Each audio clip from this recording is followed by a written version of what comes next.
For instance, God's servant Bishop David Oyedepo would tell you that he was studying his scripture, and in the Pauline epistles he says that he that cometh from above, or the epistles generally, he that cometh from above is above all. You've read that scripture, but it came as light to him, and he said it is far above the gospel, really.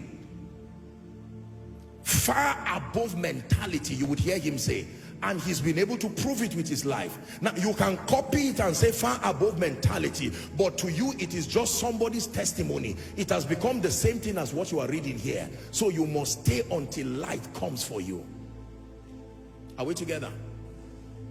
You would hear him say, for instance, that he studied on and found the keys, after reading the books of the Copelands on prosperity, and he found the key and spin and say, yeah, I can never be poor. You turn around like that and you find out that absolutely nothing happens, because you are just reading a man's story until you get to the scripture and light opens. The scripture God will show you will be far. It may not even be a finance scripture at all.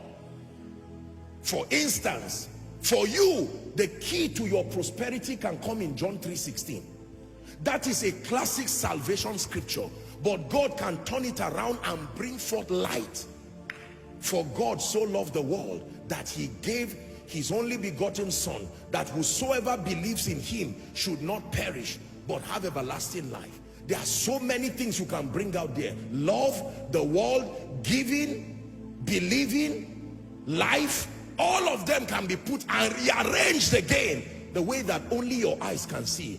And from that scripture, a conglomerate can come up. And when people ask you and say, what empowered your results? You will tell them an encounter with John 3:16. And the evangelist will say, I was preaching before you were born. I have exhausted that scripture. It is called light from scripture. Say light. Please shout it. Say light.